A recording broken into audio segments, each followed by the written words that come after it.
Hi everyone, it's Mari here for Honeybee Stamps. I'm going to be creating this card for you today using the beautiful Daisy Layers Bouquet coordinating products. This set of products includes a big stamp set. You can see that large stamp set in the center, which includes 2 daisy bouquets, a single little floral, and then a bunch of really beautiful sentiments that have the most lovely fonts. I really like this set. Not just for the blooms, but for the font. Now, the coordinating stencil set is a set of 6 stencils that allows you to stencil all of the different blooms that you see here in the stamped image. And and then of course there's also the coordinating die set. Now I'm going to start off with the large bouquet here, and I'm going to stamp that out with my Honeybee Stamps Intense Black ink onto some white cardstock. And I'm just going to get a really good impression here with my intense black ink, and then I'm going to use those stencils, of course, with some ink blending.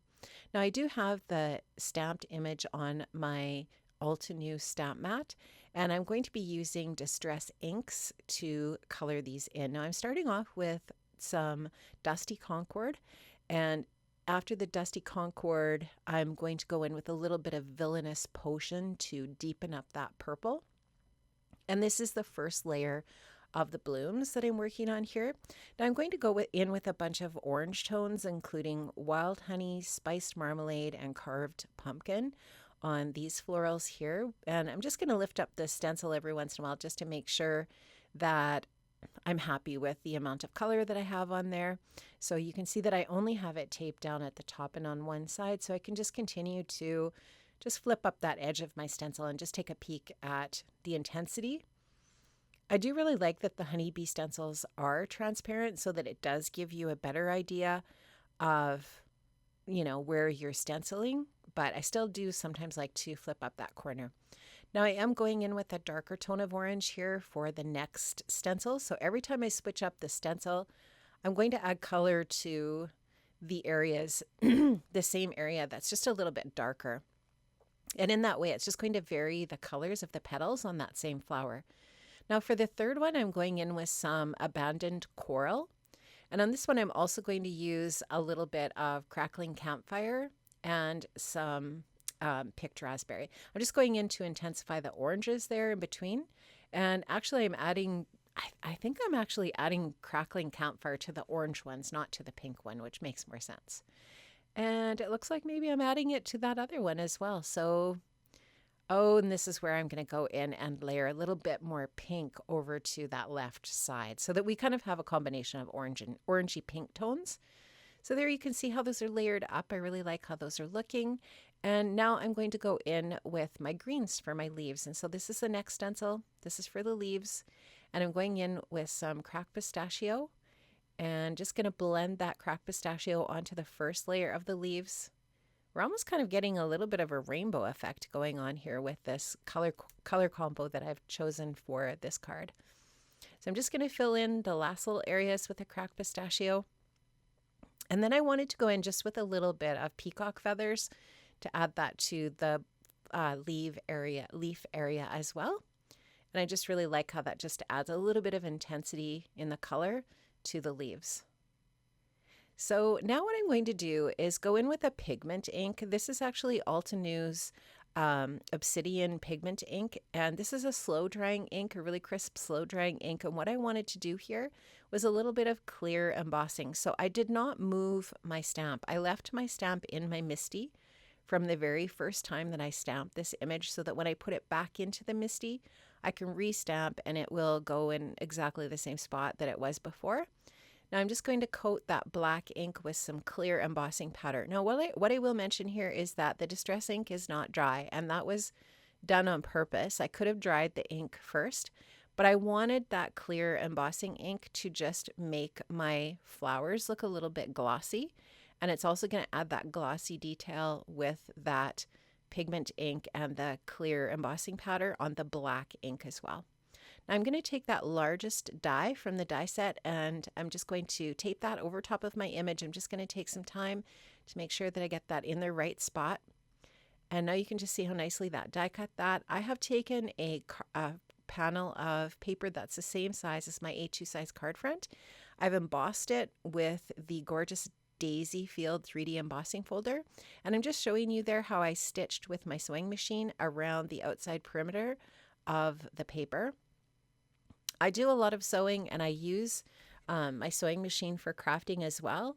And I do have, actually, I have two sewing machines. So I have one that's kind of dedicated to fabric, and then I have another one that I use for crafting. So it's kind of handy to have two. I actually inherited one of my sewing machines from my mom. So it's nice to have two sewing machines so that I don't have to use the one that I use for fabric all of the time for crafting as well. And I'm just getting a good liberal amount of adhesive on the back of there. I find that it's important with an embossed paper to make sure that you get enough adhesive so you get a good adhesion here. I'm just going to go ahead and put that down onto my top folding A2 card base, and I'm just going to give that a really good press so that I get a really good adhesion of that embossed paper onto my card base. I'll just give that a good press. Now I'm also going to be using this wonderful spring vine layering frames die, specifically this little wreath of leaves. I've used that to die cut out a piece of black cardstock here, and that's just going to be the spot for my sentiment for my project today.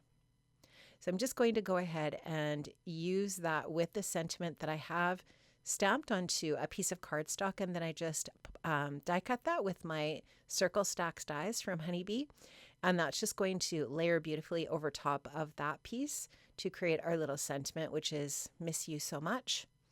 And I'm going to pop up my bouquet with some foam dots here, and that's just going to add that little bit of dimension onto my project. Now you could also add some other details to this. You could add some ribbon onto this card if you have. You could add some twine. You could add another little bouquet, a smaller bouquet from the stamp set over top of the larger bouquet. You could create even more layers and dimension with a project. Now I did add my sentiment onto that black base with some foam adhesive, and now I'm just going to glue that onto the center of my bouquet. And now I really wanted to just add some bling, and here I'm using the Aurora Borealis gem stickers from Honeybee. These are fantastic. They go with basically any color family that you choose for your project. And I'm just going to take my pen blade and add them in a bunch of different areas around the bouquet to create a little bit of sparkle and shine. And I just love that. I think it looks really, really pretty for that little bit of extra detail. And I'm just looking at it and deciding I might want a couple more of these little gems on here because they're so beautiful. I love how this particular gem picks up the colors of your project as well and reflects them, so that's perfect. Now I'm using a little bit of paint here to go ahead and do some white paint splatter.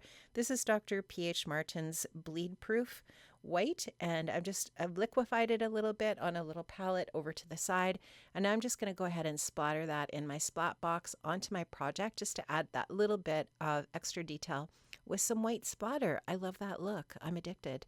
So that is my card for today, friends. I have linked up to all of the different products that I've used for my project in the description box below. I hope you have an amazing day, and I will see you again next Friday right here on Honeybee Stamps, where we have a brand new release coming up very soon. Take care, friends, and I will see you soon. Bye-bye.